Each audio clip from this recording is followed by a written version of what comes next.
আমাদের পক্ষ থেকে বাংলাদেশ জামাত ইসলামের আমির, জামাত ইসলামী তার উদ্দেশ্য, লক্ষ্য, তার কার্যক্রম, স্বাধীনতার পর বাংলাদেশের 54 বছরের ইতিহাসের জামাত কীভাবে এদেশের জনগণের কল্যাণে, দেশ গঠনের কল্যাণে রাজনীতি করেছে, সেই সংক্ষিপ্ত একটা ইতিহাস তিনি ওনার সামনে উপস্থাপন করছেন। বিগত ফ্যাসিবাদী আমলে শেখ হাসিনার সরকারের হাতে জামাত ইসলামের উপরে কী জুলুম, নির্যাতন, নিপীড়ন চলেছে। আমাদের নিবন্ধন বাতিল হয়েছে, আমাদের প্রতীক নিষিদ্ধ হয়েছে, অফিস বন্ধ হয়েছে, আমাদের প্রিয় নেতৃবৃন্দকে ফাঁসিতে ঝুলিয়ে হত্যা করা হয়েছে, কারাগারে তারা মৃত্যুবরণ করেছে, রিমান্ড, ক্রস ফায়ার, আয়নাঘর, এইসব ইতিহাসের কথা তিনি তুলে ধরেছেন।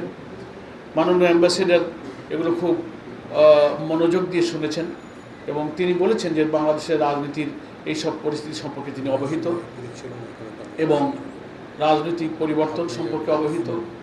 বাংলাদেশের একটি অবাধ এবং নিরপেক্ষ নির্বাচনের লক্ষ্যে যে সংস্কারের কার্যক্রম অব্যাহত আছে, ন্যাশনাল কনসেনসাস কমিশনের মাধ্যমে, ঐক্যমত্য কমিশনের মধ্য দিয়ে গুরুত্বপূর্ণ ইস্যুতে যে সংস্কারের উদ্যোগ সকল রাজনৈতিক দলের সহযোগিতা এগিয়ে যাচ্ছে সে সম্পর্কেও তিনি অবহিত এবং তিনি কিছু প্রশ্ন করে এসব বিষয়ে আমাদের সংবিধানের পরিবর্তন, সংস্কারের মেজর ইস্যুগুলো কিভাবে আমরা কার্যকর করব সেই সব উপায় এবং পথপন্থা সম্পর্কে তার আগ্রহ ব্যক্ত করেছেন। আমরা আমাদের দলীয় পলিসির ভিত্তিতে যে সমস্ত রিফর্ম প্রপোজাল গভর্নমেন্টকে দিয়েছি তার ভিত্তিতে আমরা তার জবাব দিয়েছি। এসব আলোচনায় আমাদের জামাত, ডক্টর তাহের সহ আমাদের সমস্ত নেতৃবৃন্দ অংশগ্রহণ করেছেন।